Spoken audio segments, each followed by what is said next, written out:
knew that this was going to be the outcome.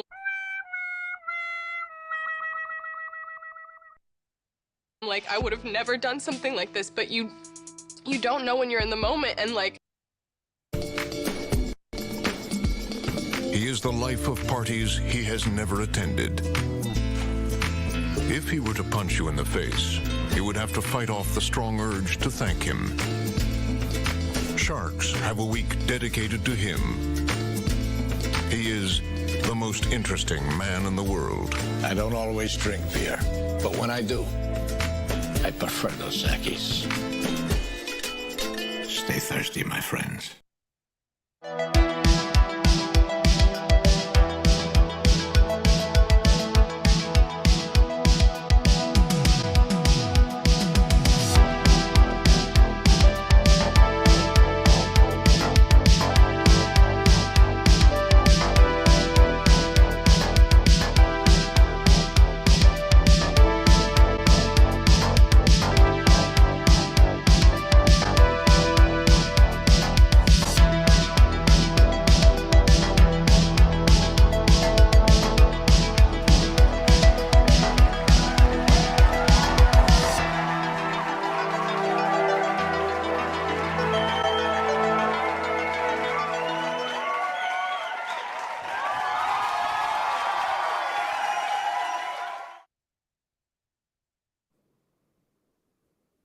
It's Tuesday again. How's everybody doing? Look at, we got all the beautiful people here tonight. We have the beautiful and lovely Maxfield Von Priestley. How are you doing? We haven't seen you in a while. How's school treating you? Oh my gosh, you subverted my expectations. I thought you were going to say Purple Valkyrie. School is great, man. It is much better than its initial beginning point. But yeah, I do want to thank you. You know, I was talking to you before the stream, but I want to thank you, and I want to thank chat for being so accommodating to this new schedule and just how crazy it is. So it's been great to kind of dual hat both YouTube and school, because both are kind of, you know, YouTube's a part-time job, but school really takes a full-time position. So I appreciate you guys just having me on this week, and being, like I said, just being so cool and understanding with everything. So that's all right. We're just glad. I mean, dude, grad school's kind of a big thing, and it's always great to see you. So really, thank you for being here this week. Zax, yeah, you are a wee bit under the weather. And despite that, you manned up. You're here. You're rocking and rolling. Yeah. How are you doing? Should we just have you sit there and look pretty and not a lot tonight, or do you want to jump in and be your usual verbose self? So I will jump in until I can't jump in no more. Yeah. Please get better. You and I were chatting last night, actually texting or tweeting or whatever the kids do last night, talking about this, and I hope you feel better. I'm glad you're here. Man. So yeah, it's not the coof, people. It's not coof.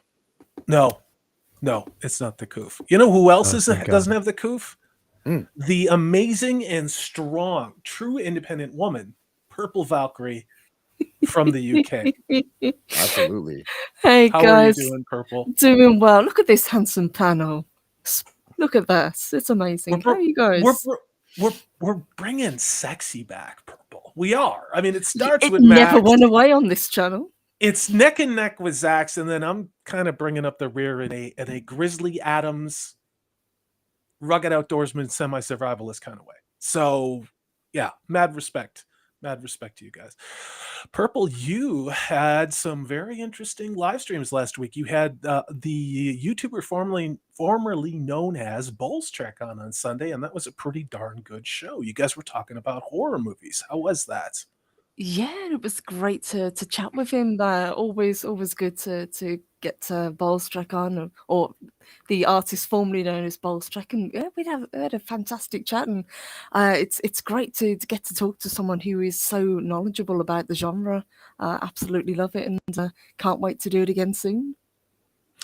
Bolstrek shared some things with you in the audience talking about that show that a lot of us loved for a long time that he simply can't talk about anymore. He's walked away from what Chibnall did to it. And I understand that.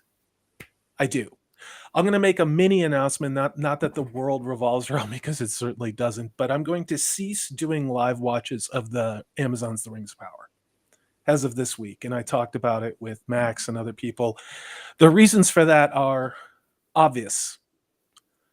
I don't give a shit enough about what they've done with the Rings of Power to watch it live. I don't even know if I'm going to watch it anymore. Maybe if I watch it, I'll watch it all at once with a bunch of people. But this show is beneath contempt. It truly is. Still going to do House of the Dragon because I think that's worth watching, but life's too short for really shitty television.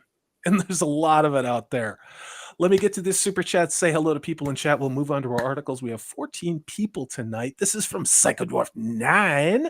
He says, for $10, tried to make some cowboy kickers for Mexican Iron Man, had 2 cases fail.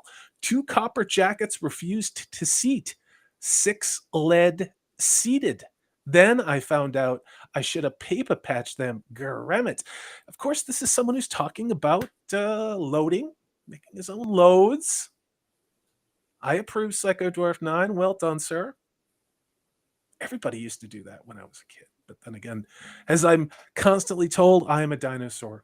Thank you very much, Psycho Dwarf 9. Let's run through who's in the chat. I've been showing it while we've been here, but we've got Psycho Dwarf 9, obviously. We have Thunder Sensei 150. Hail to my channel members, Kayla Dare, Silverlock, William 101, of course, Psycho Dwarf 9, Healy Chow, and Dr. Rachel Lindbergh. Now, who is Dr. Rachel Lindbergh? She's a man-eater. Whoa, here she comes. It's a true story. Absolutely. You know who else is a man-eater? Nosferatu the vampire. Hail to you, brother. Great to have you in chat. The one and only Teresa, Miss Martin Muses. She's just started reading the R.A. Salvatore Drist books, the Dark Elf trilogy. Fantastic series. I do think you're going to like them. The one and only Abomination AJ. Zax, you've worked with him. I think Max is as well. Hail to you, brother. Hey, AJ. See you. And we've got the Thad that shouldn't be, who's stuck in IT hell. Brother, I did that most of the day. And yeah, you guys, it's wonderful to see you. If you can't believe it, we're almost done with September. And I don't know where the hell all the time has gone. I really haven't. Let's get into, wow, everything is backwards here. Crap. Sorry, guys. I'm just going to show you this real quick. Maybe you guys haven't seen this. We watched it before. If you haven't seen it, this is a sneak peek, and part of the reason why I'm stopping watching the Rings of Power live. Here you go. Oh my God. Wow. Stunning Yeah. and brave. Stunning and brave. Dancing music behind that. That's Yeah. Again, the same kind of fight choreography that you would have seen in Rian Johnson's The Last Jedi. I thought you were going to say God. Monty Python. Okay, fair. Yeah. Very fair. I mean, very, very fair. It's just you reach a certain point where I'm not going to consider this even seriously. You know what I mean? It's gotten bizarre. Now, Max, you hadn't seen that until I showed you before the show. I guess, what's your sense on this? Where are you at? You and I haven't talked about the Rings of Power. I've watched your reviews, but where are you at after 4 episodes of a $1 billion season of television? Ooh, that's such a great question, man. I think you and I can both agree that for a lot of people, the apathy has set in, where Yeah. initially it was exciting and people are really wondering what have they done to Tolkien's legacy. And now that the show has kind of gotten its bearing and it's not really producing anything. We're not seeing a lot of character progression or story progression. It's just, No. it's kind of there. A lot of people are falling off. Yeah. For me, I continue to do it because thankfully the videos have been doing great, and a lot of people have been commenting saying that these videos, no matter how small the channels are their source of watching these shows. So I think and getting everyone's different takeaway from each episode, I think is good.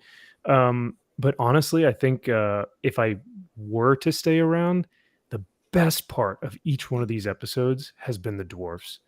The costumes and the makeup and the emotional impact that like the just like how they interact with each other is so intriguing to me, and I really wish that they delved more into that. No pun intended, delving into the minds, to awaken something. But yeah, I think it says something about our culture when even the normies are like, Galadriel stinks, like, to put it very lightly. Yeah. But- You can tell when the money stopped being given, in my opinion, to magazines, other sites promoting the show. You can just tell, like, somebody finally turned that, in my opinion, shill spigot off. And now we're starting to see everybody say everything we've been saying for the last 6 months after they called us racists. How are you doing with this Rings of Power show? Zax, is this something that you look forward to every week as much as I don't? No, I get depressed when I see how long the episode is going to be. Yeah, and then me I too. force myself to watch it. And hold on.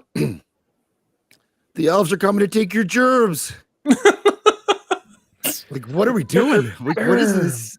What's happening? How did it get to that? I showed my wife that. She's never watched any of this show, doesn't know this, doesn't care about that stuff. And she's like, what is this?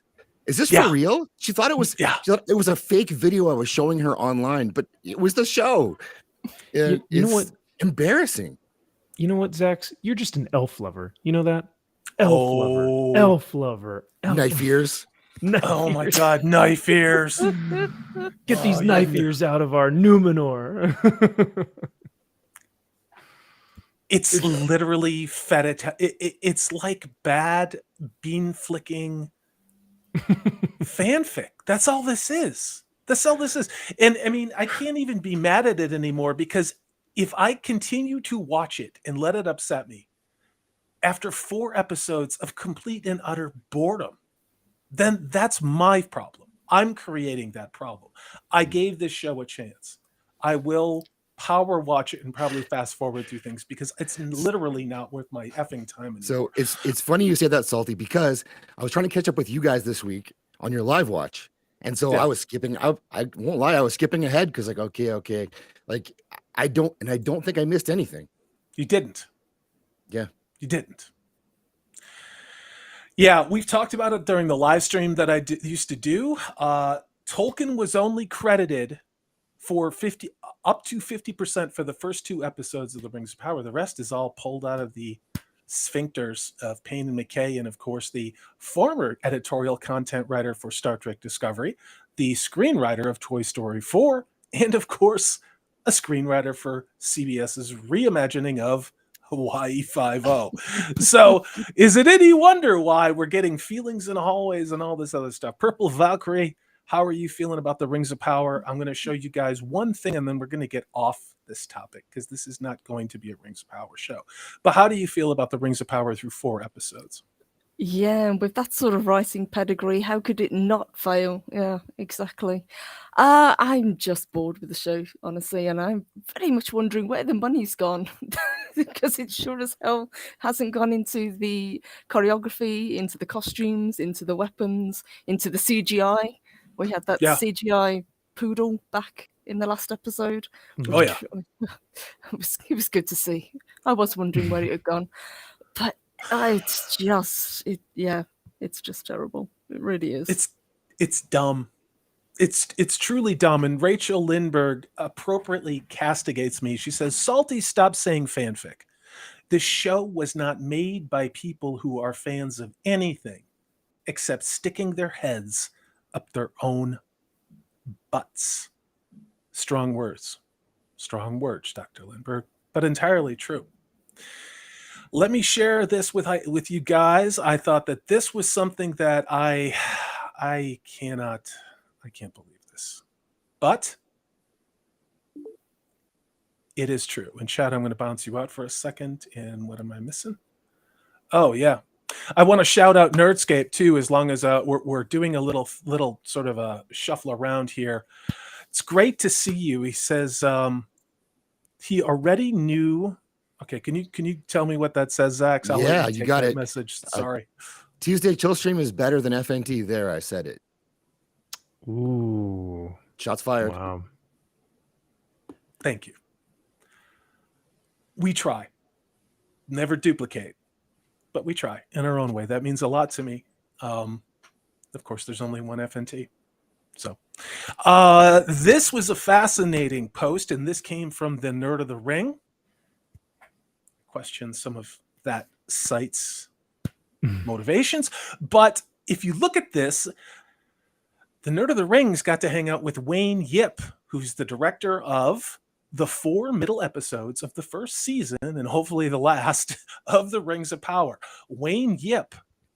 Why might you know that name, you ask? Well, Wayne Yip directed multiple episodes of Doctor Who under Chris Chibnall and multiple episodes on the failure that was Amazon's The Rings of Power.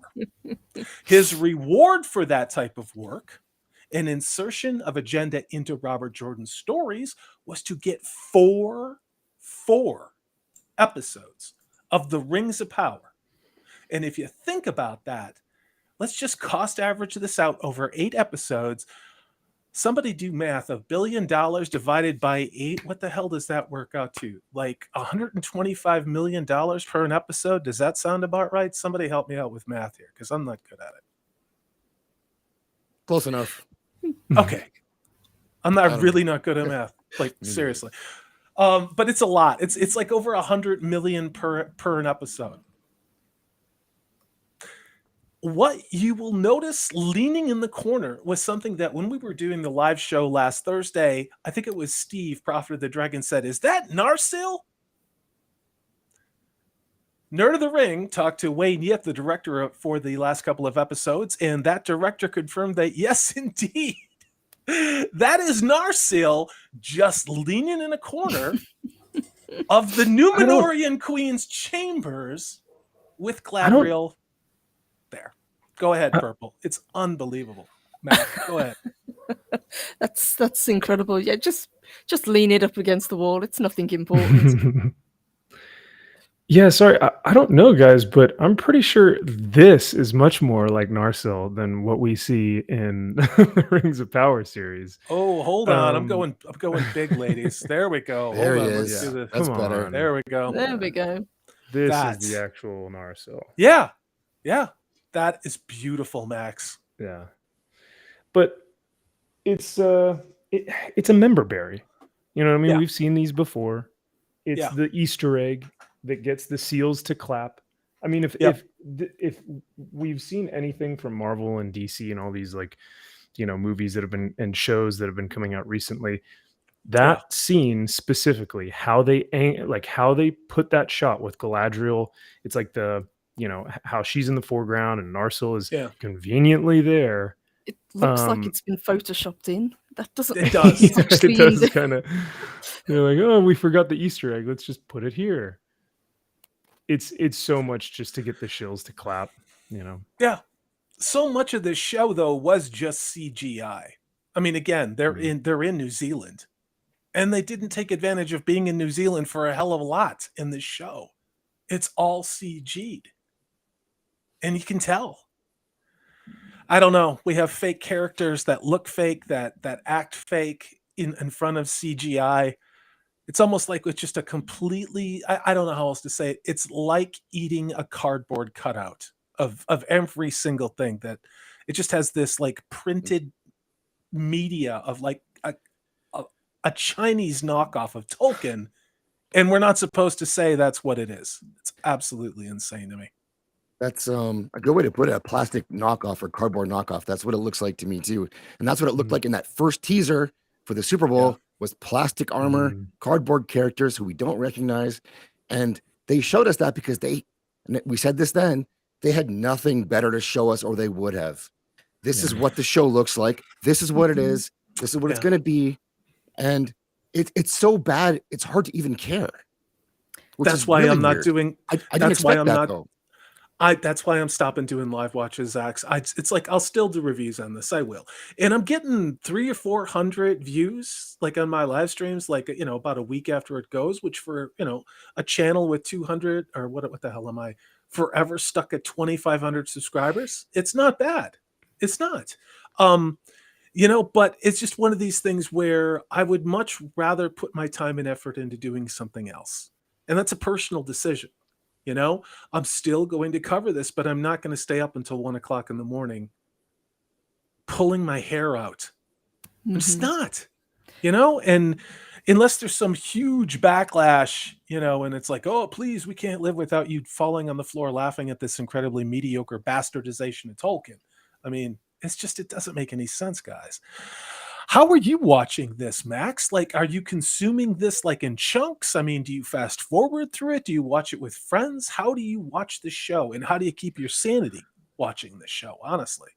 Oh, that's the real question. Yeah, that's that's the more important question. No, so after I've got class on Thursdays, which is why I can't make the streams with you guys, and then why I can't make it with Zax's streams.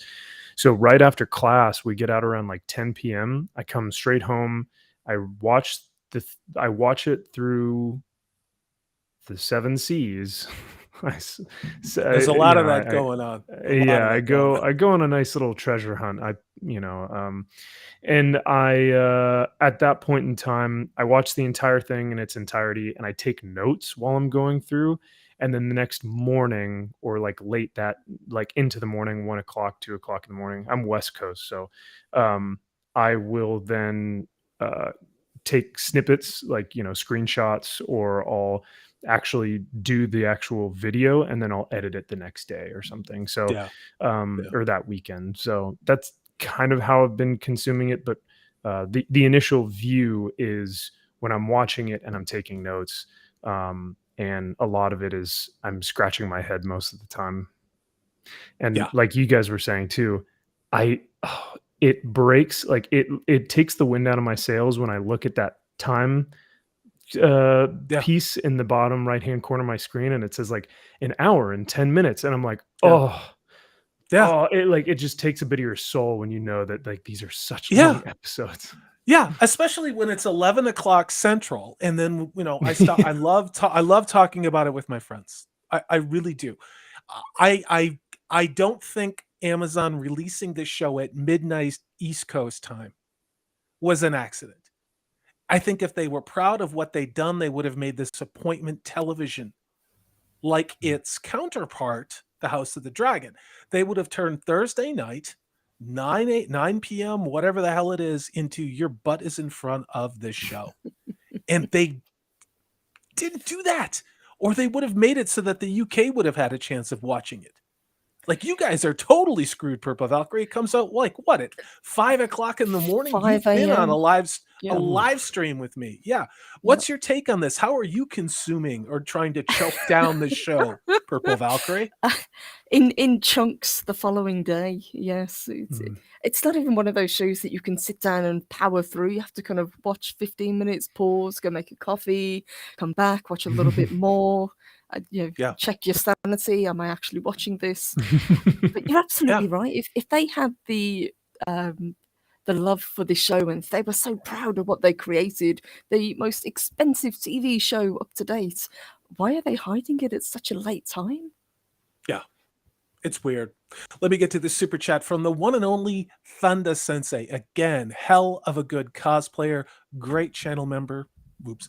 Great to see you. Thanks for being here. For $4.99 says, is anyone else wondering if this is actually just a money scheme like in Mel Brooks' Producers? I've actually thought about that, Thunder Sensei 150, though I shudder at where the money came from and went.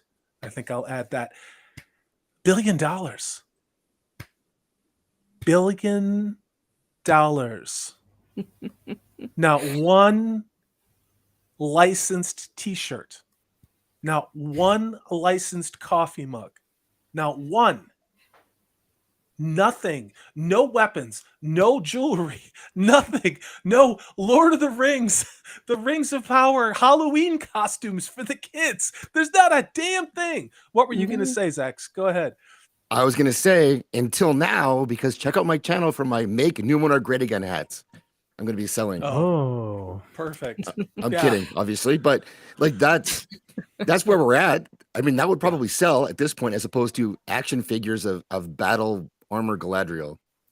Well, they She did has a have little- a marketing tie-in, but I've yet to see them on the shelves. The Kit Kats. Yes. I think it was Hot Toys. There was. Yeah, that's the other thing. I have yet to see a Kit Kat bar with any of the branding from the show on it. Now, they were given out of the premieres to the VIPs, but not one candy bar in any store that I've been to. I don't know. Maybe they're just not sending them to Texas because, we're all the great unwashed, MAGA country over here. So maybe we don't get those special Hollywood Kit Kats. But Thunder Sensei, it is a really good question. It really is. So much for that global audience.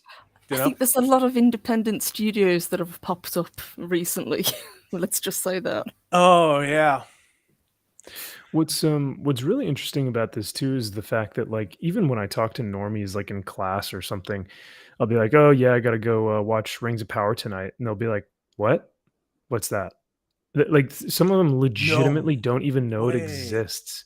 So like She-Hulk, people know it exists because of how bad. Well, you get shills saying it's like a 10 out of 10, and then you get like critics saying it's a 1 out of 10. So it's like huge on both ends of the spectrum because it's so popular, right? But Rings of Power isn't even popular enough to have extremes. You know what I mean? Like it doesn't have the extreme saying like this is the best show I've ever seen in my entire life, but it also doesn't have the extremes of like. I mean, well, actually, if you watch Shadiversity, shout out to him. He's got an incredible channel, 3-hour videos of him breaking down episodes. But Shad will say that this is probably the worst thing ever. But I don't know, man. I feel like so many people are just kind of like, I don't care. But maybe I'm wrong because this kind of data does show that it's skewed to those extremes. So I don't know, man. It's very. I pulled this off my own Amazon Prime account. Like I went in because they got that banner of watch the best show ever made, the Rings of Power. So I went and I looked at the little star count thing because I remember this with the Wheel of Time. With the Wheel of Time, this was 5 stars across the board. Like they put a lot of time, effort in making sure that everybody believed that the Wheel of Time was the greatest thing ever made. And then of course, finally, after they fortified it, it dropped down to about 2.5. But again, they worked very hard to make it look like a 5-star show. I gotta think they're doing the same thing now on the Rings of Power. What's wild is that people dislike this show so strongly, and not just because they're racists and bigots, but and they're probably not even big Tolkien fans. They're probably just bored with this. And I think that's where a lot of the downvotes get. But this data is from yesterday, from last night. Only 15,000 reviews on Amazon Prime in the United States for this show. Think about that from a viewership standpoint. 15,000. Now, I know not everybody gives enough of a shit to, star click something, right? But look at this. I think it's telling if you look at the 4, 3, and 2-star reviews, which I think are probably fairly accurate, although I'd rate this thing a 1 star because that's legitimately how I feel. This is not looking very good for the show, because the normies would fall between 2 and 4 stars. Where are all the normie watchers with this thing, guys? Really? It's fascinating. Very fascinating. Oh, Corey. you mean that the audience that they were chasing that they said that they didn't need the actual fans for? Yeah. Zax, go ahead. Yeah, they're thinking that these casual fans want to sit down and invest an hour 15 minutes into the most boring episode of TV you could possibly imagine. Is that what they're thinking? I mean, like YouTube has taught me one thing, and that's long videos don't always work. And so like they obviously haven't learned that lesson yet. This show is one of the first ones in a long time where I like Max said, I look at the clock and I'm like, God, I don't want to do this. And that's not a Don't that's wanna not a do stretch this. or a joke. This is actually No. we haven't discussed this before actually No. either. We No. all No, feel this yeah, way yeah. independently of each other. Yeah, we didn't plan this. Like, No. we didn't talk about this in the green room. I didn't tell him I wasn't going to review this live anymore, but the reactions you're getting are organic. Like, it's not because I'm a hater. It's just because life's too damn short. You know? I mean, I just there is nothing to even hate about this show because nothing has been built in this show of any substance. I said it when we were live last Thursday, but the show is a succession of scenes, like little scenes that you would That's a see good in point. off-Broadway improv, you know? Yeah. And it seems to really be written by somebody who maybe is trying to get like an MS in creative writing and vaguely wanted to have this in a fantasy setting, but yet wanted to work soap opera like levels of story in this. So this really does feel like a soap opera where people are wearing armor and some of them are dwarves. That's kind of what this feels like. There's no and the thing is I don't know who the hell Elrond is. They didn't teach us who Elrond was. We don't know who Celebrimbor is, nor should we give a shit. Gladriel, don't care. Nobody cares. Nobody cares about the Numenor Queen. Nobody cares about Elendil. All we know is Isildur is a whiny little bitch. Like, I don't care about these characters. They have no arcs. They're not going anywhere. And they've had 4.5, 5 hours to go somewhere. 50% of the season is gone. And I can't tell you why I should give a shit about one single character. Now, I agree with Max. I thought if there was any redeeming value to the show, it was the scenes in Khazad-dûm. Now, I've said this on multiple live streams, and this is just me. The continuity breaks of the sizes of the dwarves and them trying to half-assed forced perspective on them, you can tell how many times they reshot scenes for those dwarves, because in some scenes they will look like they're teeny tiny, and then in some scenes they're like angling the camera up like this, and the dude looks like he's 5'10", 6 feet tall, and it's like, oh, we're gonna play the far away game where Elrond's really far. And it's like, it totally took me out. It totally took me out of the show. You know, and maybe I would have given this a 2, maybe a 1.5 for that. But when the story's bad and it doesn't even technically look good, what the fuck are you left with? There's no story. The CG isn't great. I don't like the characters, and you can't even technically wow me. That's why I'm done. Am I being unfair in this, Max? You and I haven't talked about the show, Max, and neither have Zach's and I, because Zach's been like dying lately. He's like, I don't know what he's got, tuberculosis, or I don't know what you monkeypox, whatever you got over there. I'm from dude. Red But what do Dead. Red Dead 2 got tuberculosis. I'm done. He's got it. Yeah, that's what it is. But Max, I mean, did you see that stuff with the dwarves in Khazad-dûm, or do you think I'm being a dick? You know? No, I can definitely see what you're saying. It's difficult when you know, you like Peter Jackson's vision was so so specific in how they filmed those scenes. They really made it like an art form.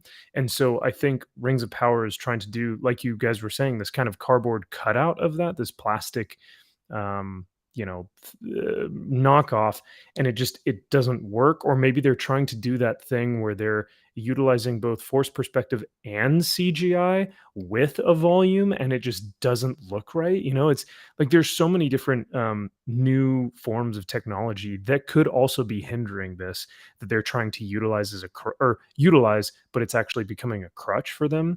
So yeah, we haven't talked about this, and I love getting y'all's opinion about all this, because one thing that really resonated with me was that it feels so much like just individual scenes that were just cut. Lines were said, and then once those lines were like said, then another, just like they wiped the slate clean and then brought a whole new casting director, whole new production coordinator, and just like did a whole different scene somewhere else with different people, and then those lines were said, and then, you know, like it's so like it's very, I don't want to call it individualistic, but it feels like these like little It's panels of fractured. things. It's fractured. Yeah. It's like There's no it's like through line to follow. That's it. Yeah. Yeah. And then on top of that, there's no story that's even cohesive through it. They're so obsessed with making the scenes, just the scenes within the context of just that scene, somehow make sense. The problem is that it doesn't make sense holistically. You know, it's siloed thinking. Like, okay, I'm responsible for this scene. I'm responsible for this to happen. Okay, yay, I get a gold star. But there's no continuity of, okay, how does this, are we building a world? Are we building a story? I mean, look at Celebrimbor and not Elrond. They have worn the same clothes for 4 episodes. Do you remember how many wardrobe changes we had just in the Fellowship of the Ring with Elrond and Arwen and the other elves? Sorry, go ahead, Max.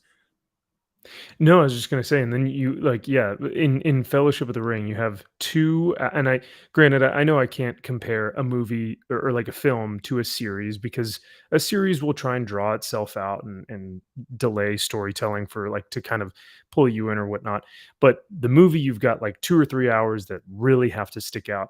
But like you guys were saying, like Elrond changes probably like 3 times in the first 30 minutes because you see Elrond at the last elite battle. or alliance of elves and men, where he's got his armor and he's a commander, and then you see Elrond talking to Gandalf about Aragorn and should we bring, he's saying that the dwarves dwell in their minds. Who are we going to call on? Men rely on nothing, or men we can't trust. That whole conversation, he's got his men are weak, and then he's got his like robes at the council of Elrond. Like just like so many different. And each costume change represents a period of time that Elrond is in, and also like how he's thinking, what type of Elrond we're seeing, whether that's commander, whether that's leader, whether that's counselor. So yeah, costumes have such a big part in this. But I could continue on. I will ask though, do you guys think that one, it's salvageable at this point, and 2, if it is, what needs to happen for season 2? Complete reboot, continuation, complete recast, complete. I mean, what do we think? I mean, because to me, I don't know if it's salvageable unless they really do a heel turn and hire and utilize that $1 billion on some brand new writers.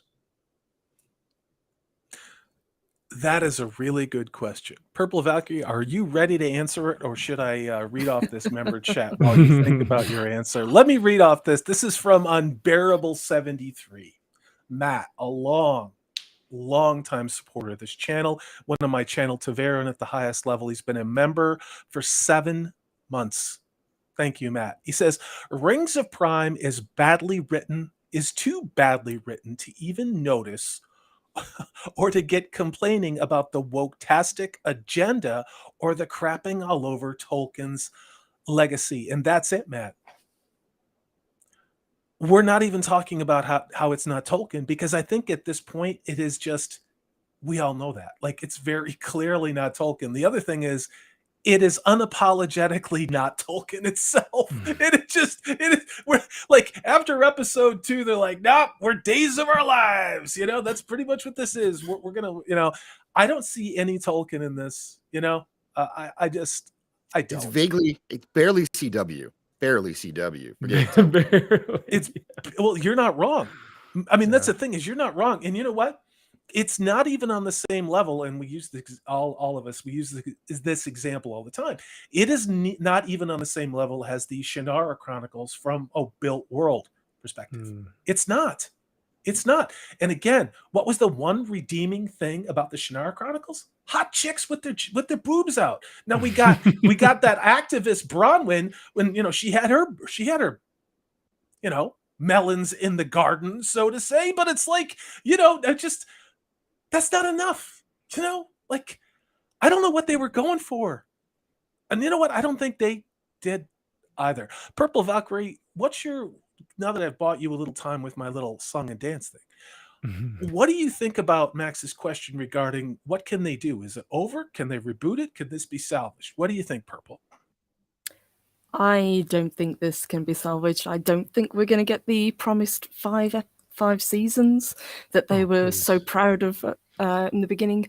I think they should scrap it, bury it in the desert the way they did with the ET Atari games, just forget that this thing ever happened. And you're right, this has nothing to do with Tolkien. Had this been just a run-of-the-mill generic fantasy, I think people would have been more forgiving with it. But because they lent so heavily on Middle-earth and J.R.R. Tolkien, people aren't willing to give it a chance. Look at Louise X. Sparrow. She is an unforgiving and very discerning fantasy fan. Hail to you. It's great to see you. She says, Shannara season 1 was fine. I agree with that. They just picked the worst story to make. I also agree with that. And then season 2, it turned into an MTV show. You know what I mean? But they were trying the first season. You know, that's why I stuck around. What about you, Zax? What's your opinion on this thing from Amazon? Well, I'm just responding to Louise too. Yeah, and that show had Manu Bennett at least, who he would wreck anyone and everyone in Rings of Power in a fight for sure. He played Crixus and Spartacus. He's like an actual man. It's nice to see. Can you fix this? No, I don't even know. And I used to have ideas before the first episodes. What would I have done differently, or how would I have approached this? Not being a writer, having zero talent, but thinking as a person, how would I have approached this and presented this to people? And I'm out of ideas now. Like, they've really made it so bad. They've made it. It's not even so bad it's good. It's just so bad it's indifferent. And it's the kind of thing that they would, back in the day, they would have released the last 4 episodes on a Sunday. And so they can say they put them all out because they had to contractually, and it's done. How do they go back and film another season of this? Like, I don't know how you could do that. I'd rather go to the dentist. Ooh, I hate the dentist, so that's a really big statement. I hate the dentist too. You know, but I think after episode 1 or 2, I said the way they should have did this was to pick out select stories from the appendices and focused the episodes on self-contained mini movies. If they had $1 billion to make 8 episodes of television, they had a lot more money than Peter Jackson would have had for any one of his films. True story. Even adjusted for inflation. So you could have taken something like Baron and Luthien, or anything else they might have bought in rights to, or they could have went back to Tolkien and said, hey, can we do this story? Can we do that? So that, you know what you could have done? And it could have won the woke Olympics too. It could have picked all the different races with different ethnicities, from the Harfoots to the dwarves to the elves to the men of the South, everywhere, and told their stories based upon what Tolkien wrote. In this thing, I'm not saying it to be a home run, but I think there would have been some better legitimacy.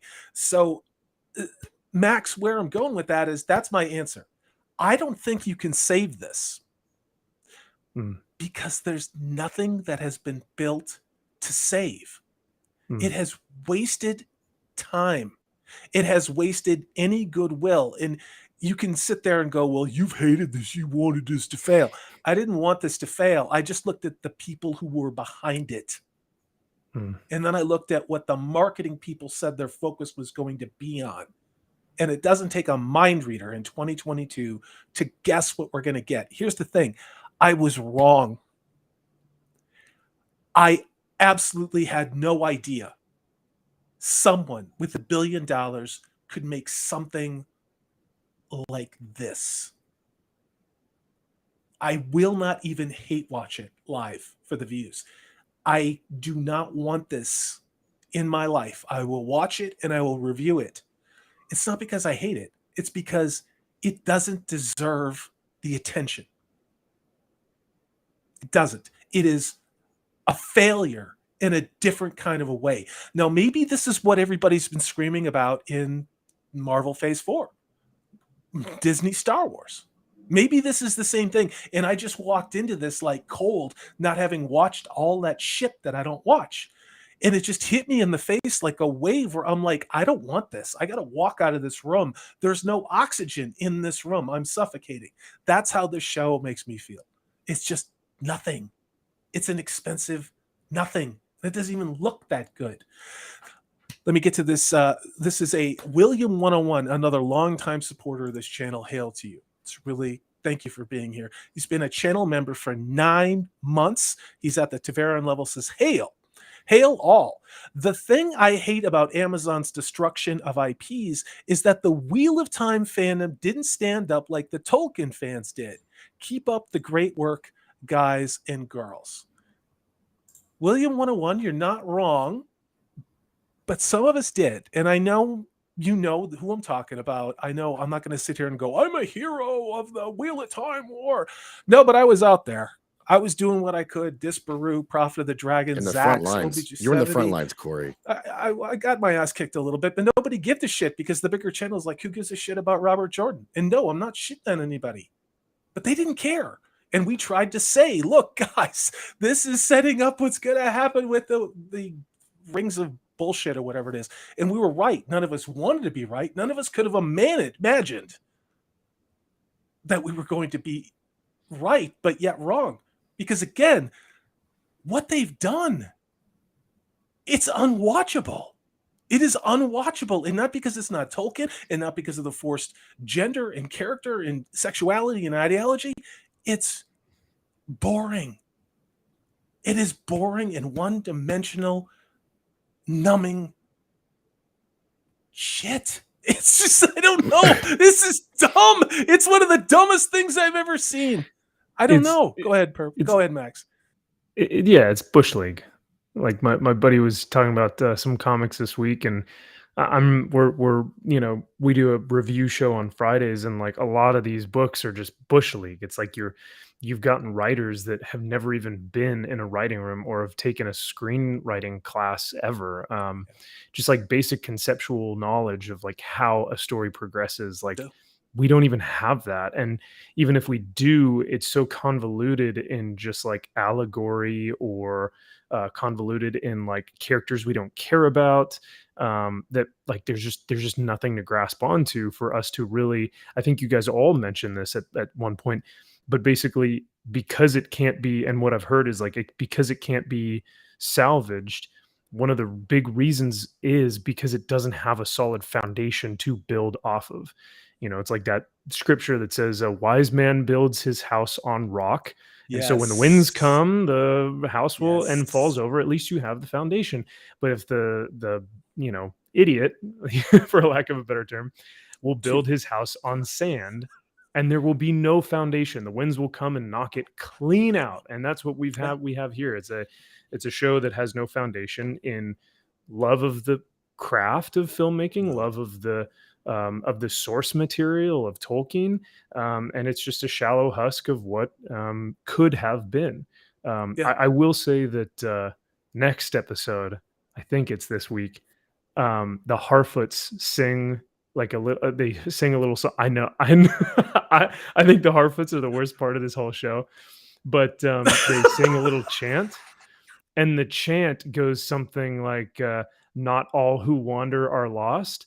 I wonder where that quote came from. So they're putting in like little hints of like, oh, Tolkien said that one time. Oh my God.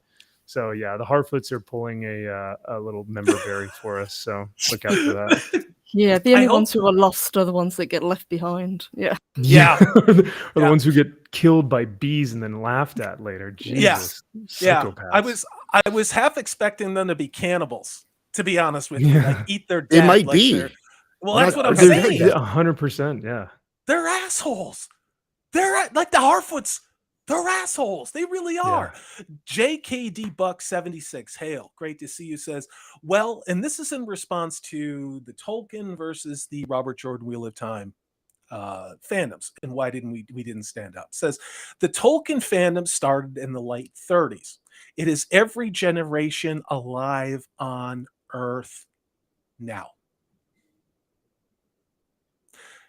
Think about that one. That's pretty nuts.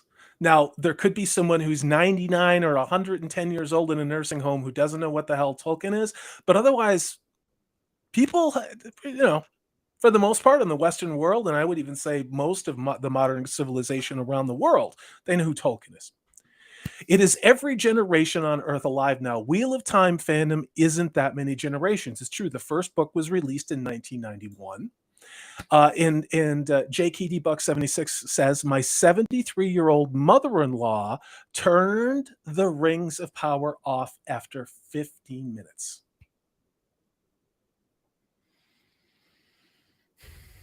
My parents will watch the same episode of MASH they've seen 78 times because it's background noise. It's background noise. Multi-generationally, the show appears not even to be good as background noise. It's fascinating stuff, you guys. Go ahead. I want to jump on the Wheel of Time thing because I did catch this. I caught this at the time to an extent.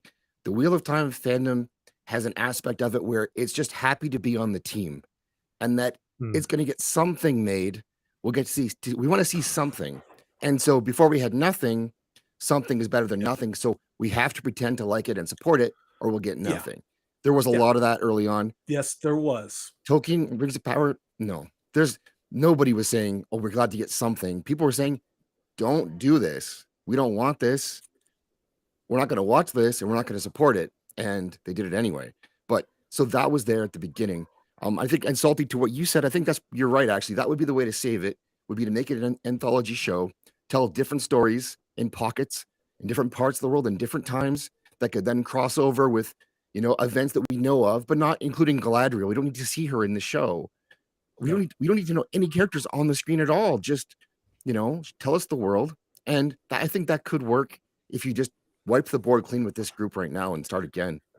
And or you go full in and make the Harfoots just super evil, and you go all the way with it, where they're just murdering everyone. Like that was at least entertaining, right?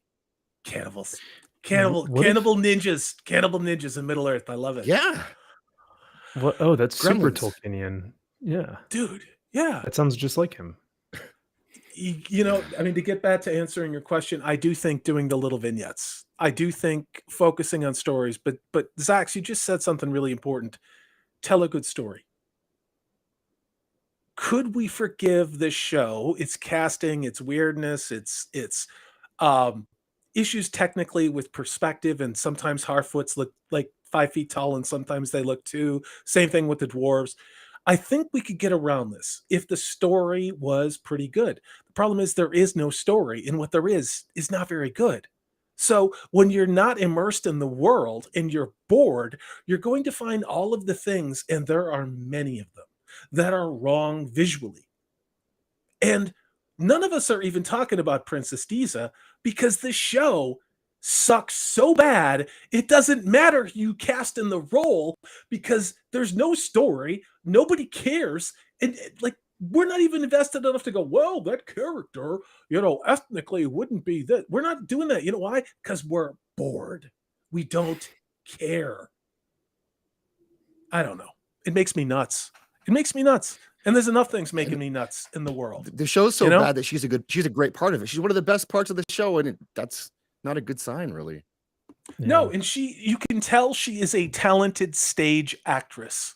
Someone who is very good on Broadway. You can see the big pipes. You can hear it. You can see how she can make herself be a big presence. She's obviously a good actress.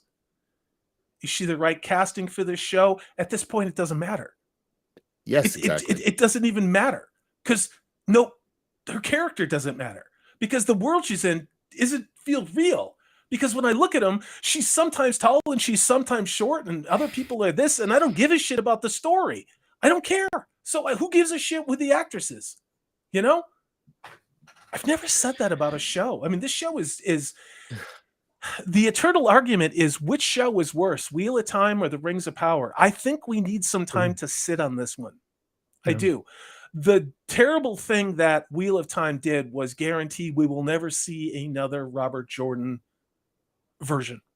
We will never get a cinematic Robert Jordan by someone who's talented and that in ideologue life, Ray fucking Judkins, who is, in my opinion, one of the most despicable, talentless hacks in my life, who pioneered in the art of threatening fans on social media who didn't like the show and pointed out his inaccuracies to the story by saying, I'm going to change more characters' sexuality just to punish you for not liking my show. That's a real thing. That's a real thing an Amazon showrunner did to a fantasy property. I'm getting fired up. Go ahead. I love it, man. I talked about this on my live stream Sunday, but it is absolutely pathetic, and that's the word that I kept using because it just fits chef's kiss so perfectly.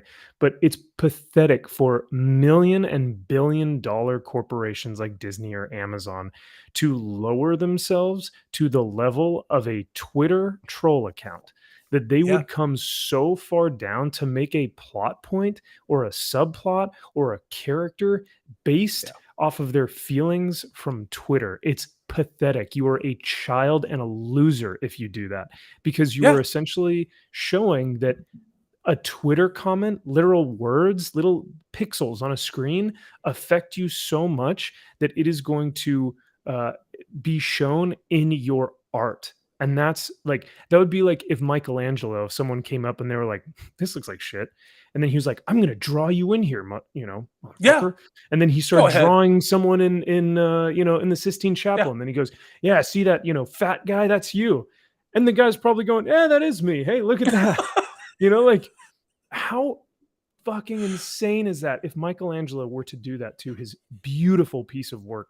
So it is, I was, like I said, there's a guy who does this all the time on his channel where he calls out like, Disney and how funny they are for calling out trolls in their She-Hulk show. And I'm just like, no, that's really pathetic. And that's a loser mentality. That's an L. That is. You're taking an L when you do that. Yeah. And it shows that you would rather, you have nothing to fill the time of your show up with. Think about that one. You literally think nothing that you can write would be better than responding to trolls on social media. Pathetic is the right word. I mean, pathetic is the right word. I mean, you could say someone's thin-skinned, but I don't have words. You know who does have words? Thunder Sensei. Thank you. For $9.99 says, if they really wanted to do something to combat Game of Thrones or House of the Dragon, why not focus on the Exodus and Wars of the Elves?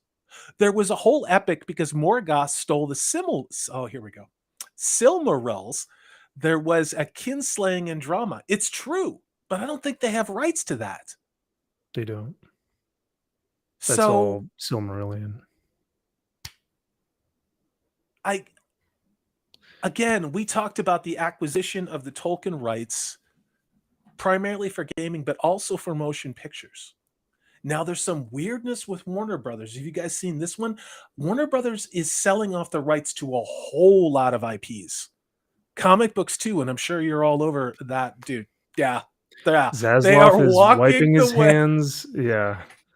Zaslav is saying, I don't want to pay for these fucking characters. Like, he is leasing them out so that he can get more money. It's like, I read an article that said that they have a 10-year plan in progress right now, that Zaslav has gotten some creative directors together, and they've got a 10-year, decade-long plan essentially for DC and for Warner Brothers, whether comic books are in that or not. But I know that the IPs are. So I think comic books will change within the few years, within like the next year or two, but the IPs will definitely, we'll begin to start seeing some changes there. Ideally, they would be bought by people who are buying them because they love the source material. Ideally, you would hope. They would. Yeah. And not the People's Republic of China buying them to push their thing. I have a member chat from Kayla Dare, and then I'll go to you real quick, Max. Kayla Dare's been a member of my channel for 8 months. And of course, I and Purple Valkyrie, we met you in Dallas at the Fan Expo. It's great to see you. Thank you for always being here in your comments in our members chat. She says, I despise both Wheel of Time and the Rings of Power equally. The destruction of lore is unforgivable. It is. I would like to think, though, the one thing that I think a lot of us were concerned about was this was going to damage Tolkien. I don't think the show has damaged Tolkien. I think the show has sent people to Tolkien. I really do believe that. Am I being overly optimistic, Max, Purple, Zax? You guys tell me. No, not at all. I think that's exactly what's happening. Same thing that has happened with Marvel and comic books. Like She-Hulk came out, we started reading more of our back issues of She-Hulk, the John Byrne run. Rings of Power came out, we started reading more of Tolkien's Silmarillion and the original, Lord of the Rings trilogy and The Hobbit and stuff. Like it's making us go back to and not just go back to we love like nostalgia and like there's a difference between going back for nostalgia and going back to seeing what worked, and we see that these things work, these types of stories work, not just I like the old thing, because like I said, I think there's a large difference. But on that note, I do have to kind of dip out here in just a second. So I'll say bye to you guys. I will say, I think I forget who it was that just sent in a super chat, but they said about the I think it was about the story in the Silmarillion, the Kinslaying. I honestly think the there you go. Yes, yeah, I honestly think the time before the trees and also the first age of Middle Earth is probably the most beautiful and amazing stories that you could pull from. But that is all in the Silmarillion. You have battles between dragons, Balrogs. There's an entire battle of just Balrogs, orcs, and elves. Like that's in multiple Balrogs. You know what I mean? You also have the light of Elendil, not Elendil that we know as in Numenor, but the light of Elendil of one of the Valar who comes in and saves the day at the War of Wrath. Like there's so many beautiful stories in the Silmarillion that they could tell.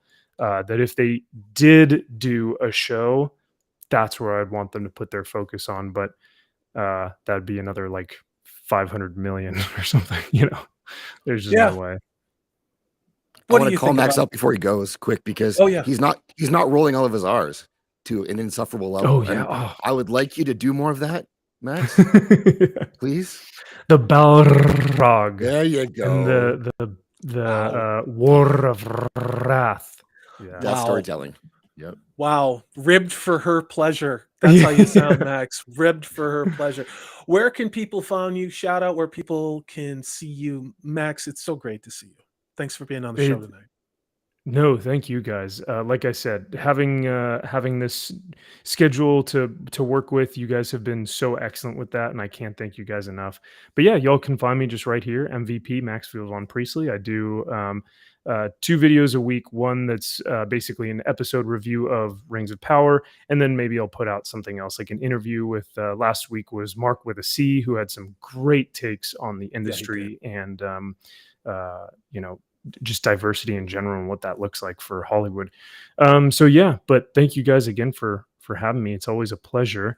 I was going to say, Zach, if I do roll my R's, I have to forget some words, but then bring it back for other, like, so if I say it for one term, I can't roll my R for another one. That's not how the Rings of Power works. So it's a balancing act, Max. You can do it.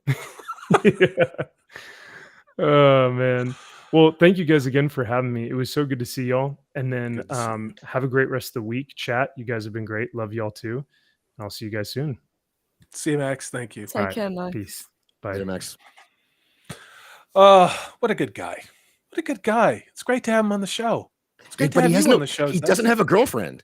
What's up with that? Yeah, I know. We're gonna do this? Yeah. So, ladies, if you're out there, if you happen to be a nerdy later and you like I'm not going to do that. Check out Maxfield Von Priestley. Go ahead and subscribe to his channel. I'm not going to listen to the Canadian who's under the influence of medication for his bad cold. So we're just going to leave it at that, and we're going to moving on. Let me get to this member chat real quick from Magitech Mags. She's been a member of my channel for 5 months and is a very active member of our Twitter community. Always shouts out the channel. Mags, you and I have worked together on Kyle's show, wherever he is, Kyle's show over there. It's great to see you. She says, one of my favorite live streams, hail you all in hearts. Well, hail to you, Mags. It's great to see you. I love some of the things you're putting on social media where you're not in front of a computer, you're on the beach and stuff. Go outside. Outside's better than inside, except when I'm live streaming. Just going to say that. Oh my God, you guys, an hour has gone by. Let's get to this, and then I want to cover some news. Now, this is just going to be the bookend on the Rings of Power. This, of course, is from today from Variety Magazine, and we're starting to get some actual numbers on this thing. House of the Dragon averaging 29 million viewers per an episode. The audience is has risen 3% in week 5. Briefly, Zax, what do you think about House of the Dragon? Where are you at with it? Do you think it's a good fantasy show? Yeah, I'm enjoying it so far. It's not perfect. There's some issues that I have with it a little bit. Some of the changes that they made, which I get they're going to be changes to adaptation and all that, but it's kind of, there's a theme behind some of the consistent changes, especially with Kristen Cole. I don't know if we're going to do a whole thing on it, but he's a bit of a whiny simp now all of a sudden, this last episode, I found. And I didn't love that part of it, but the rest of the show I'm enjoying. Yeah, and it's helped immeasurably by being measured against Rings of Power. I don't have a big forehead. What the hell are you talking about, someone? I'm tall. It's lighting. I don't know. Maybe I have a big forehead. What are we talking about? Oh yeah, the House of the Dragon. Purple Valkyrie. What do you think about House of the Dragon? Are you all caught up? I've got about half an hour of the last episode to watch, but I'm really enjoying it. Yeah. It's just enjoyable fantasy. Who knew that we could have that in 2022? So yeah, well done.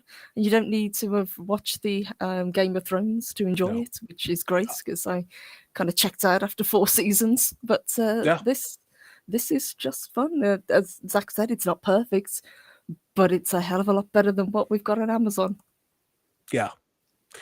I'm going to jump around to some happier things. We're going to start winding down at about 15 minutes because I have a good friend here in Zax who's not feeling well, and I want him to keep his voice because he does have young children and he needs to be able to yell at them so that they hear him. And also, Purple Valkyrie, it's late there. We got to yell at somebody. Your dog? You yell at me. We do that occasionally. It's all right. No, it's real, true story. Sometimes I'm impossible and sometimes Zax is impossible. One more thing on House of the Dragon I want to say is when they do hit it, they really hit me. Like the dragons flying in together with the Navy coming in at the same time, and the epic score. Cool. That epic score, it's perfect. All of it together was what I get chills right now. Just talking about it. That's how you do set pieces. Yes. Yeah. I can't think of one moment in the Rings of Power where I felt that. The scope and scale and grandeur. I can't. Not even close. Not close. You know? I swear to God, I'd stop talking about this, but you know what I did? I started to watch movies that I couldn't stand. Those, all right, couldn't stand isn't right. That I held in a fairly low opinion based upon the initial set of trilogy that Peter Jackson did. I have been rewatching The Hobbit Extended. Now, The Hobbit Extended is better than The Hobbit Basic Bitch Theatrical Cut. But I got to tell you, that first Hobbit movie, An Unexpected Journey, I now appreciate it more than just tolerating it existing. We can debate the merits of that, whether or not I have brain damage from watching The Rings of Power. The thing about The Hobbit is, though, as clumsy and bloated as The Hobbit was, and An Unexpected Journey in particular, the other movies, in my mind, cascadingly fail with how bloated they were. It's Middle-earth. It's undeniably Middle-earth. And if it's one thing the Rings of Power has shown me, in my opinion, it's not Middle-earth. I don't know what it is, but it's not a very convincing fantasy world, even if it didn't have a thin veneer of Tolkien with stolen names. So that's my take on it. All right, guys, I was going to talk about something depressing, but I do not want to talk about something depressing. I want to talk about something interesting. And this, of course, may provoke our redheaded English lass who's up late. I think my blood pressure just spiked. I know. So Purple Valkyrie, I think you knew I was going to cover this, but we have heard a whole hell of a lot of speculation about Dr. Doom. Now, I've heard it's going to be a Turkish woman, that they're going to gender swap, they're going to race swap. Now, this thing comes out of nowhere yesterday. And wait, Ryan Gosling, Dr. Doom, Ryan Gosling, Dr. Doom. Zax, I know you're a fan of Dr. Doom as well. I'm going to start with Purple Valkyrie on this one. Tell me about this Purple Valkyrie, what you think about it, seriously. At this stage, could I just play Dr. Doom and be done with it, please, Marvel? I swear I'll do a good job. Oh my God. The more I hear about this character and the more they dangle it in front of people, the more I wish that they just would leave the character alone. Pretty much with most of the MCU at this point. But Ryan Gosling, Dr. Doom, I don't think so. Mads Mikkelsen was always going to be my choice, but he got wasted in the first Doctor Strange film as Caecilius. Yeah, he did. Zax, what's your feeling on this? I know you were a Dr. Doom fan. When you see Ryan Gosling with that 90s used car salesman goatee, are you getting that strong Dr. Doom vibe there? Well, a few things first. Like I have a thing for Canadians named Ryan, so he has that going for him. Plus, him and I go all the way back to Breaker High, which is a reference most people here won't get. But for Dr. Doom, at least it's not a girl or a woman of color like they were talking about, right? There's something there. Isn't that what it was going to be? That was the rumor. It was going to be a Turkish woman, I thought. Right. Yeah. Gender and race swap Doom. Trying to get away from Doom's Romany origin and history. Well, I mean, history is there to be destroyed. Didn't you know that? Exactly. Yes. Rewritten. Yeah. Rewritten, like in the case of the Woman King. Did you all like that thing that I did, the deep fake where I made Viola Davis Burger King in that rap video, and it was the woman Burger King? Yes. I also saw that it's now a alternate take on history that they're calling it because they've been called out. Yeah. You know what another alternate take on history is? That communism works. Yeah. God, that just 2022. Seriously. But no, I don't like the casting, honestly. Like I don't know what they're thinking with that, and if it's really gonna happen, or if it's gonna be a bait and switch, maybe. Yeah. I mean, the thinking behind this is that Marvel. Shit, am I muted? No, I'm not muted. God, I was on the other screen. The thinking is that Kang the Conqueror is not a big enough villain for MCU Phase 5. Why don't they just get a big orange guy and have him wear a suit with a red tie, and he'll be the bad guy, misgendering and not using pronouns and dead naming all of the trans characters in Marvel Phase 5. I wish I was kidding. So Snyder says Dr. Doom is obviously the next Thanos. Purple Valkyrie? Yeah. Talk to me about that. Except they actually managed to do Thanos really well because they introduced him and we only ever got glimpses of him throughout the films until he was the main focus. Remember the first time we saw him, we only saw him very briefly in shadow. And that was enough for people. It got people excited about this character. Even people that didn't know who Thanos was. They wanted to know more about this big bad. And at the time it was Loki who was actually the villain.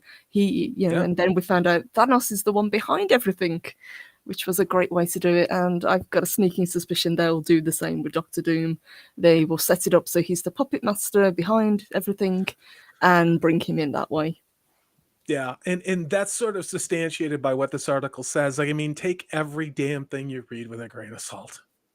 Really. I don't know what to believe. And Yeah, I don't even read the news or watch. I'm not even talking about the news. That's all just lies anyway. But this article says they want to say that the big bad is going to be King the Conqueror, but it's not.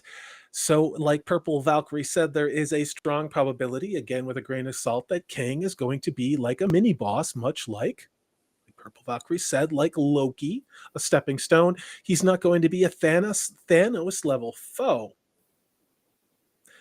So it's going to be all about Doctor Doom. Now, maybe it's me. I don't know, Zax. What do you think about this? I always thought about Doctor Doom as not the ultimate evil.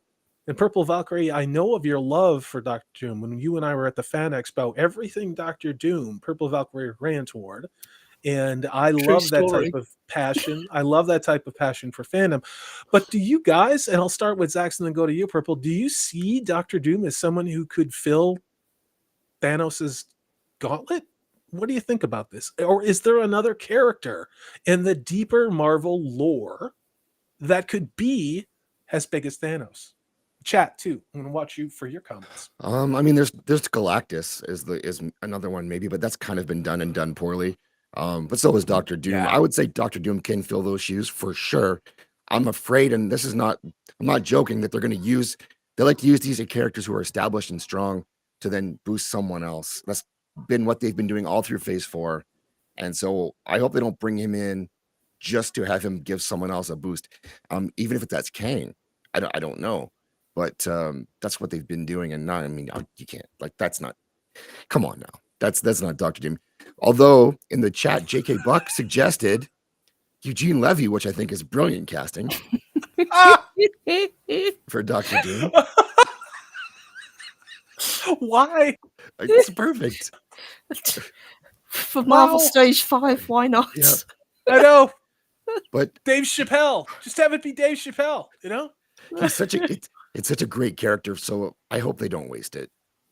Maybe Viola Davis. Maybe they'll make Viola after the success of the Woman King. Why not make her Doctor Doom? Right? Right? Yeah. I'm kidding.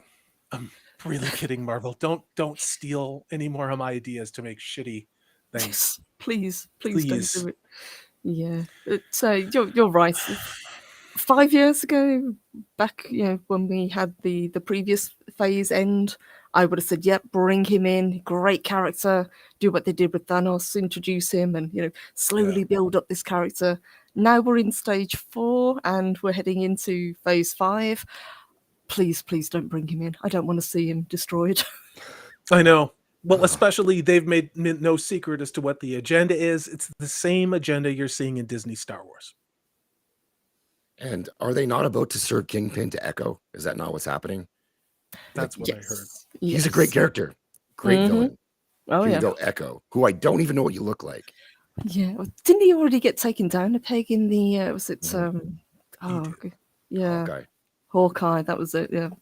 Which I didn't watch. Me neither. I've heard, though. Yeah, I have no interest in watching that shit. Sorry to those of you who did. I don't even want to cover it for clicks. Like, I've been doing this for about 2 years, and I'm kind of reaching this point where, you know what? I want to talk about some things that I really like, or things that I can at least tolerate. And that's kind of why I'm taking the position of this. Like, Disney Star Wars is dead. It's been dead for a long time to me. Disney Marvel has been dead for a long time to me. I went to go see the Multiverse of Mediocrity, and that to me was like going back to an ex-wife. Within 5 minutes, I remembered all the things that I never wanted to have in my life again by watching that movie. And so yeah, Marvel's lost me. So good luck. I hope you get all the Gen Z pronoun crowd that love TikTok and shorts on YouTube. Bleeding Fool came up with an article. I know all of us are all over the place with this site, but I saw this. We're coming up on October. Everybody loves spooky stories. Everybody, including Nordporial, is starting to talk about old classic horror movies. The 80s, in my opinion, was probably peak horror movie. I'm not a body horror guy. Don't want to see things sawed off or nailed together or centipeded or any of that crazy shit. Sorry. I'll take the Hammer horror movies and the creepy stuff from the 80s, but this in particular. And Zax, have you seen this trailer for White, the Werewolf by Night? from Marvel Studios. Have you seen what the Yes, hell I this did. movie is? Yeah, I sure did. Yeah. Are they? Yeah, are those Time Authority agents in that trailer? Is that who that is? I don't know. We're gonna watch a little Okay. bit of it, and I'm gonna try and be careful on this because God, I got people like in Korea claiming deep fakes that I'm doing and getting my videos demonetized. It's a true story. It's a true story, kids. And then of course YouTube likes to hide it. But here we go. What the hell am I watching here? Let's try this again. Let's try this. So let's take a look at this. This is, here we go. This Halloween, you can't escape the shock, the terror of Werewolf. What are we thinking, kids? Chat. What are we thinking? Use your I statements. Tell me how you feel.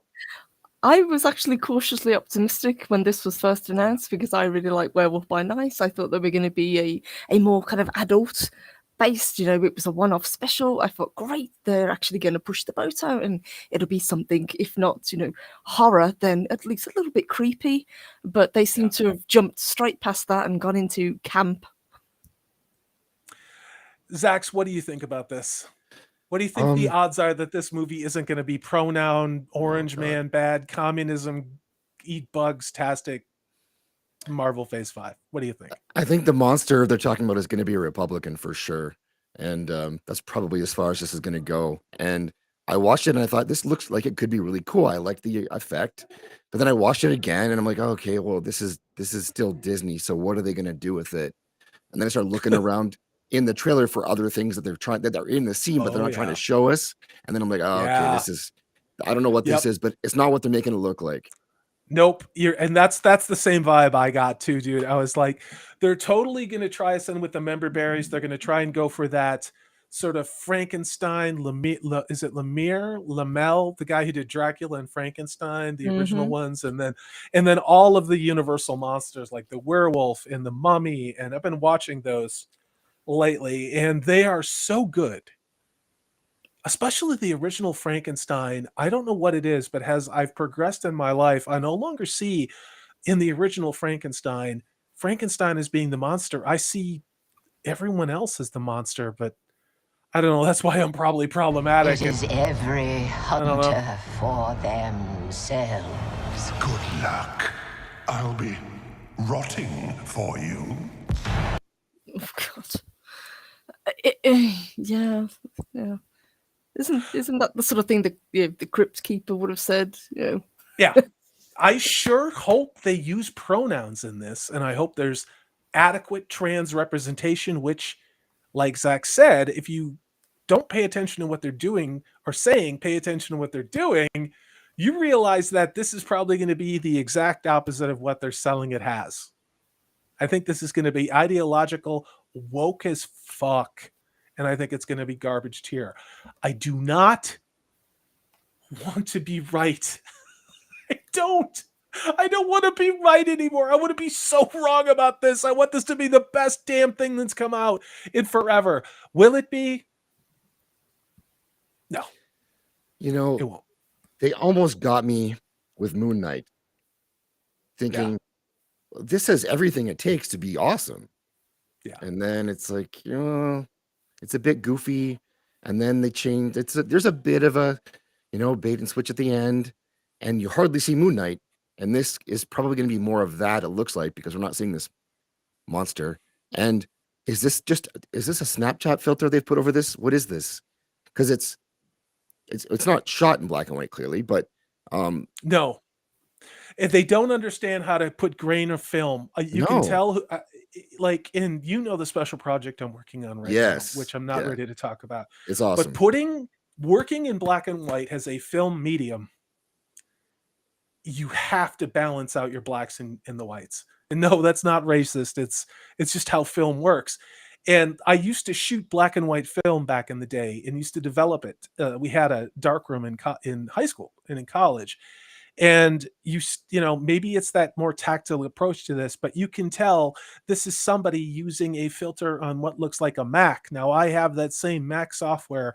I can make black and white videos that look better than this. So what I'm hoping, Marvel, is that this was something that didn't go through final production, and this is not what it's going to look like. Because if this is what it looks like, you have radically overpaid for the talent that you have doing this work. Just going to say that. And my email is on my YouTube page if you want somebody who can make your shit look good.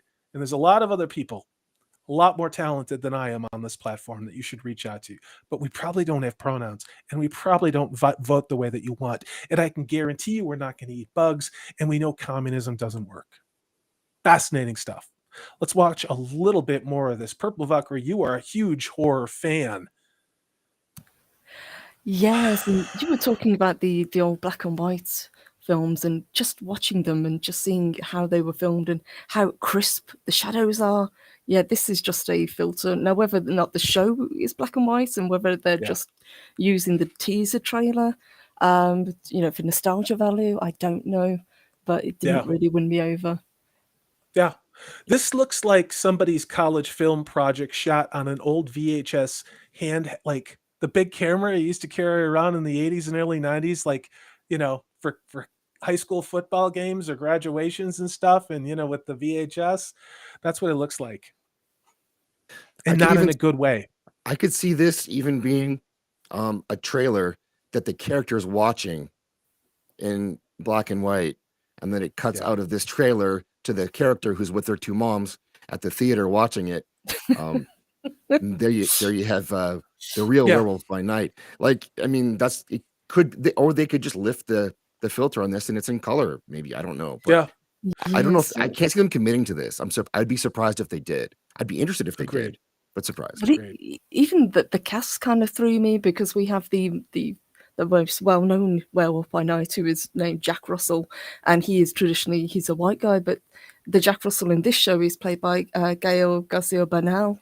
But we already have a Latino Werewolf by Night character that they could have used. Listen to the bigotry on this stream. Listen to the intolerance and the internalized misogyny, just like they have other mermaids of different races. I can't believe we're even talking about shit like this. Purple Valkyrie's right about this. They're just taking IPs and they're checking boxes. We're all pretty sick of this. It's getting old making videos talking about, oh, look, another property. Wait, you're shocked. They changed the gender and they changed the race and they changed the sexuality of another character. How many times are you gonna watch the same video about the same goddamn thing with yet another property? Is this ever going to end? I thought it was at one point, but no, I don't think it is, you know. This is it. I'm not trying to be negative. I'm just saying, you know what? I spend a hell of a lot more time watching things from the past, and I am really okay with that. I would love new things. I really, really would. I loved Stranger Things Season 4. I like The House of the Dragon. I think my aggregate score over 5 episodes is about a 7. Again, not saying it's a 10. It's a 7. We'd like new things, but we're not going to accept shit. Go ahead. Go ahead, Zach. There's a lot in the chat, and too, and Purple mentioned it as well. But black and white. This is not how black and white works. No. When you're watching black and white, you're not looking at black and white. They're doing the best through shading to show you different variations of color, so you can differentiate it. It's very crisp, and everything's very well broken down in the scene for you. This is just like someone just holding something in front of the camera. It really is all it is, and that's that makes me think it's not going to be an entire series like that. And I wish that if they would just commit to one thing, like, we're such suckers that if they just did one thing, like the first version of Daredevil that was just good, we would probably come crawling back, or some of us would, because at least this is good.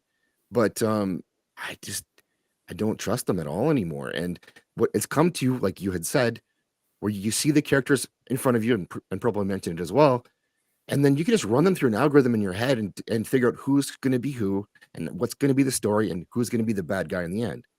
You don't even have to watch it. I'm going to show you what good. I'm going to risk a little bit of this because we're late in the show. And I'm going to show you what this was filmed in 1931. So 90 something years ago or so.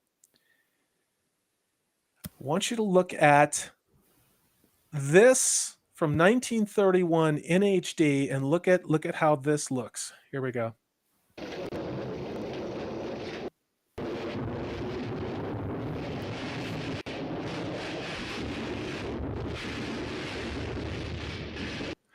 What you want to pay attention to is how the blacks are.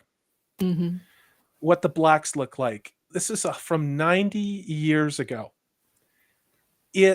When you look at what we were just looking at for this Marvel thing, it just looks dumb and cheap. You can see it. You can absolutely see it. And you can see it with some of this is okay, but it doesn't look very good. Look at this. What the hell am I looking at? There's no depth for shadow. That's no. Yeah. I just look at all the diversity and representation here. Sorry, I said that out loud. Yeah, I'm over a lot of these things. It's not that I'm intolerant. I just don't give a shit anymore. So, yeah. Max Mercer says, oh, wow, Salty Texas C is right. We're all probably only watching old media, which still holds up in the modern day. New media is exclusively for hate watching. It's true. The thing is I think we're entering a new phase. And maybe I'm looking at this as a YouTube creator. And I don't just look at my view counts because, yeah, I know the world doesn't revolve around me. It doesn't. But I look at other people who are much larger channels, and I look at their view counts on certain topics. Now, they're still getting great numbers because they have hundreds of thousands of subscribers, right? But you can see over time that for shows like The Rings of Power, even their views are falling. Now, that's not because they're not good YouTubers. It's not because they're not great people. I just think we're entering a new phase of this woke entertainment where people are quietly walking away. And maybe they have been for a long time. I think it was Nerdrotic that I heard first talk about this, where it's the customer who doesn't tell you what's wrong and they just never come back. That's the one that's going to kill your business. Mm-hmm. And I think that's what's going on. I really do. And we've talked about it in the past. It isn't hate that kills a show. It's apathy. Yeah. And that's where we are now with 4 episodes into Rings of Power. It just exists. It just is. I'm going to give you data. I'm not going to give you hyperbole. I'm not going to give you interpretation. What you were looking at is data from Bloomberg. Yeah, I know. What the hell can you trust these days? But this is based upon the stock prices of major entertainment and media streaming companies. It's not a pretty picture. Again, this comes from Bloomberg data. Netflix stock price year to year down 61%.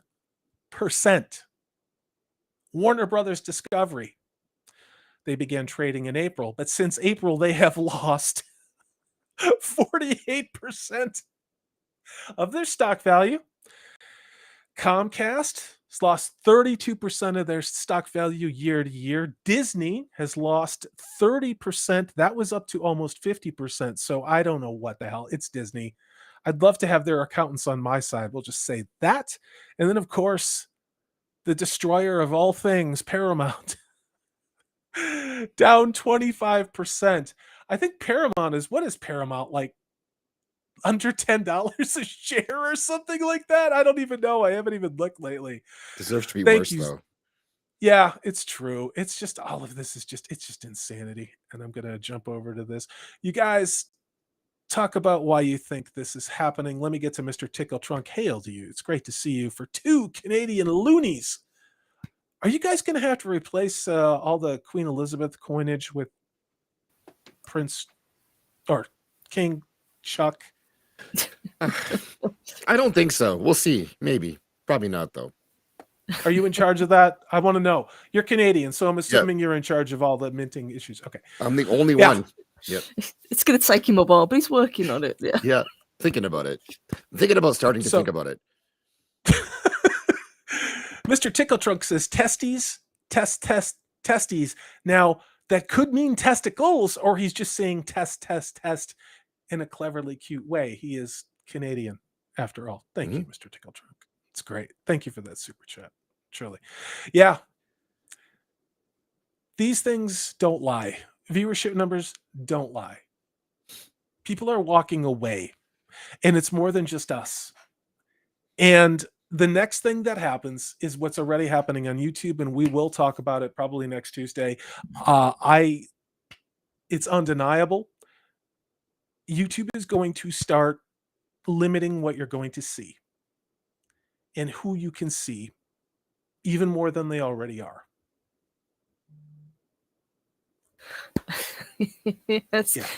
as we found out on Wednesdays. Yes. Yes. Just going back to what you were talking about, just my question would be, these companies are hemorrhaging viewers, but where are the viewers going? Where is the audience going? Because it's got to be somewhere. That's the real question. And I wonder if there's got to be at least some portion of this where they were overvalued to begin with, I would think, for them all to have come down. There was this giant gold rush of content, and it was kind of this golden age of streaming, and everyone started their own streaming service, and Netflix is the biggest bully in the yard. And and it didn't really turn out that way. They've lost all their access to their content. And to me, I know this has been said over and over again by other people, but it's becoming more like the cable service again, where like it's so fractured that either A, you have to buy all of them, or you buy one at a time and watch what they have and then move on to something else. Or you put on your hat, and you hop in your boat, and you sail the high seas for a bit. Arr! Absolutely. Yes. What do you think? I think there's a lot of people cycling through the 30-day free trials of these things and then canceling. Absolutely. I don't even give a shit enough to do the 30-day free trial. Like, I'm done. Like, I go to Redbox and I'm like, oh, maybe there'll be something I want to buy for $3.99. You know, as a used DVD. Yeah. I can't find a damn thing. You know why? Because no good movies have come out in like 8 years. Yeah, true.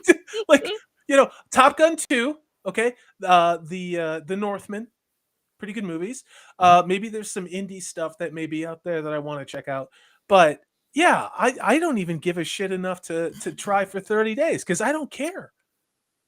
You know, that's the problem, is we're running out of recent movies that are worth watching. Again, Spider-Man No Way Home is excluded, Top Gun 2, Maverick excluded from that, The Northman's excluded from that, and then you can start to parse it down based on your individual taste. But if there's nothing from a large source standpoint, and then of course the coup, everything's the coup's fault. Yeah, that's, you know, there's nothing.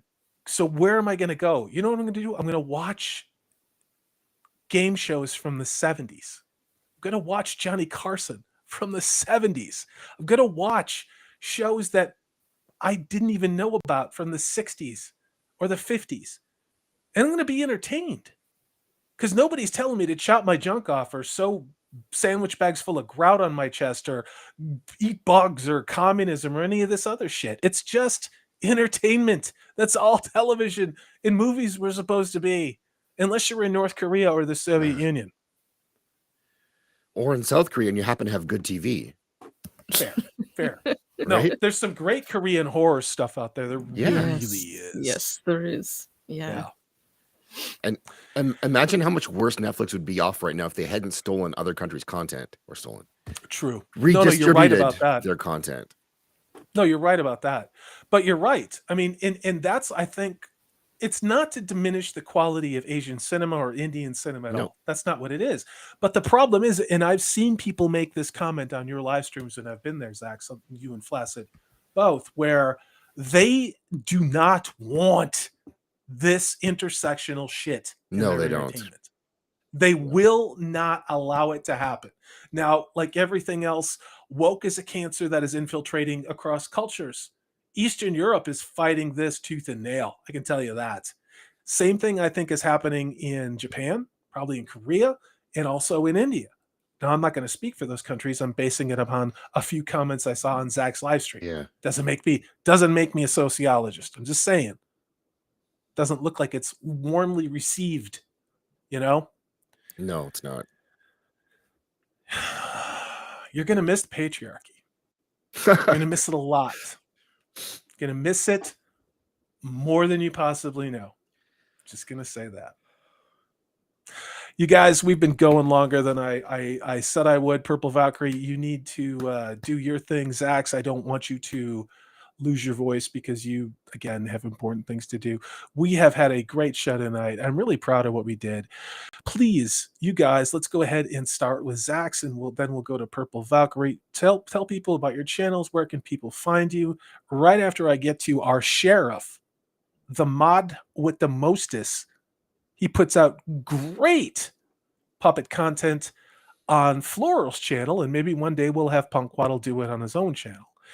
$2 super chat from my man here in Texas says, now for wrath, now for ruin, and a red box movie. You know what we got a lot of? We got a lot of wrath.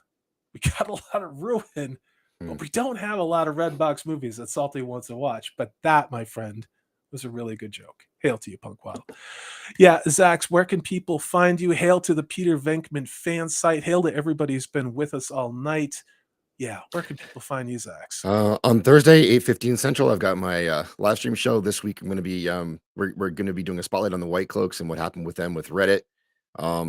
Really interesting story. So I was part of that sort of adjacent, I would say, I guess you would call me. When all that went down, and now they've migrated over to YouTube, and they're doing their thing here and on Discord, finding other ways to sort of communicate with people. And I want to talk about what's good in fantasy media. So in the fantasy genre, because it's very timely with Rings of Power, House of the Dragon, what is good in those genres that we like, that we can go back to even. And so that's going to be on Thursday. And tomorrow, though, I'm not on this, but I was on last week with Floral from Under a Rock. Great show. Had a ton of time. I had a great time, on that show. And tomorrow, I think Mrs. Flu is doing her live stream debut, if I'm not mistaken. So that's cool. Facial reveal. Yeah, check that out tomorrow. Yeah, lots of cool things happening with our puppet making friends, not just on Floral, but also on the Cotton Connection Snowdubs channel. Going to be a new puppet. Yeah. I'm not going to steal anybody's thunder. Just going to say that. Friday, Saturday night, check that out. Purple Valkyrie, as ever, thank you for being up way too late in the UK. This has been a challenging week for your country. Thanks for being here tonight. Yeah, thank you. Thank you for having me, and big thank you to the chat as well. You guys are awesome, as always. Yeah, that's some really good topics tonight, and you've said it before. These are topics that, not everybody's covering, so I think it's great to talk about. Purple, I want to say that I loved your show with the former Bulls track the other day. I thought that was the perfect. That was what I needed because of so much of this other stuff. Having him talk about horrible movies that he spends way too much money on collecting the best possible versions of. Such a fun show. And you have a murderer's row of topics coming up, pun sort of intended, because it's getting into October. But I'm looking forward to what you got, your lineup you've got. I think it looks great. And thank you for that. I think you may be muted, Purple. Did we lose Purple? I don't know. Oh, her connectivity dropped out. So hopefully the Russians didn't take out the UK, because she has no signal. Purple, I'm going to drop you out. You come back in. And but yeah, Purple will come back. But no, tomorrow at 2:00 Central Time, I will be on Purple Valkyrie's channel doing Wild Weird Woo Woo Wednesday. We're going to be going for about an hour 50 minutes. This week, Purple's going to be talking about vampires, and I'm going to be talking about some cryptid experiences that are documented regarding United States military vessels, both surface and undersea warfare vehicles, that have documented attacks of very large unexplained creatures. And these are not just from like the 19th century. It's actually some truly amazing stories with photographic evidence. Thank you, Zax, for doing this. And okay, I got to pull up that super chat and I can't find it. Zax, can you pull that up? Oh, here we go. No, we're having some problems with Stream Yards right now. And there it is. I found it. Silverlock. Awesome. Silverlock, I want to say again my condolences. I know you've had a difficult week for personal reasons. Thank you for being here with us tonight. I hope we can provide some joy or a distraction. Thank you for being a friend of this channel for so long. So hail to you, Silverlock. I greatly appreciate you being here. For 1999, he says, I wanted to say thanks to everybody. They commented on my Twitter on my father's passing. It meant a lot to me. Again, my condolences, Silverlock. Anything I think I could possibly say would be inadequate, except that your father, based upon what you said, was a patriot, loved his country, served his country, and you and your family have a great deal to be proud of. Again, my condolences, Silverlock. So, hail to you. And for me too. Sorry for your loss, Silverlock, and it also, not just your loss personally, but there's a lot of people in that age group now who we're losing, who, you know, are better than I am, did more than I ever will probably, and we need more people like that. And we need to hear their stories. Yes, we do. That was one of the things I remember. I'm Gen X, and I won't do the old man Corey thing, but I got to spend a lot of time around the guys who fought World War II. And I was a little kid. I got to hear stories. And they didn't talk a lot about what they did in the battlefield, but they talked about what they did when they came home and how lucky they felt to be.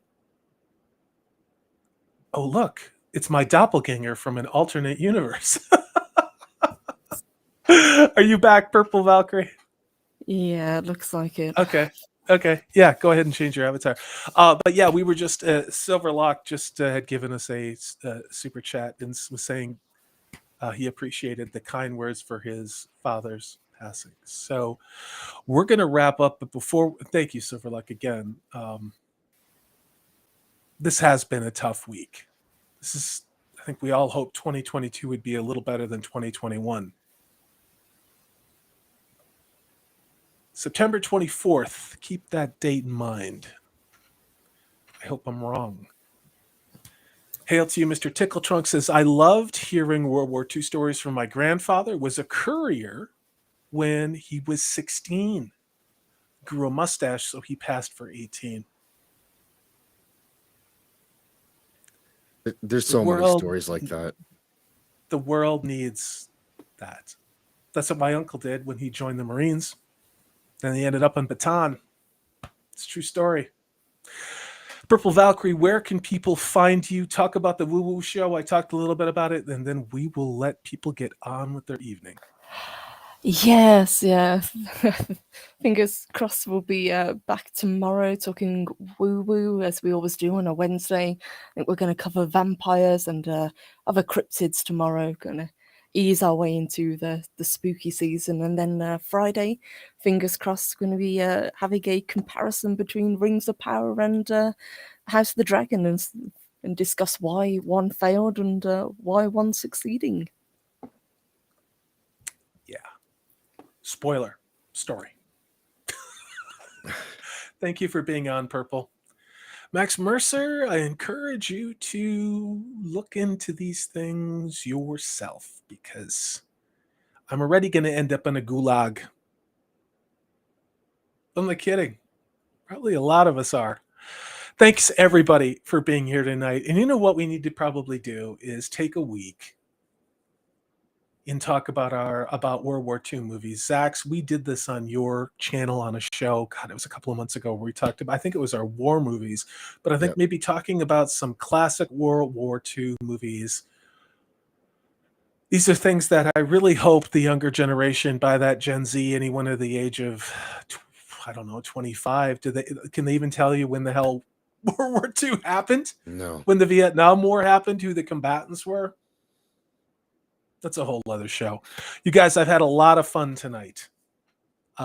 It's been really good. I'm exhausted already. My let's just say work is a bear. I'm sure everybody knows what's going on, right? Doesn't it seem like since 2020 work has become impossible? People have become impossible, and they're getting more impossible, and I don't know why that is. But thanks everybody for being here. Thank you so much, Kyle Zax, for being on the show. I know you don't feel good. I look forward to us hanging out on Tuesday and having these conversations, because as some people in our chat have said, I don't think you're going to find something quite like this anywhere else. And I'm really proud of that. So thank you for that, Kyle Zax. Thank you to Purple Valkyrie for being on the show. Thank you to everyone who's been in chat. It means a great deal to us every time we see you and every time we get a comment. And thank you so much, everybody, for the super chats. You all, I hope you have a very good rest of the week. Please, again, check us out. We'll be on Purple Valkyrie's channel tomorrow at 2 p.m. Central for Wild, Weird, Werewolf Wednesday. Bye. Well done.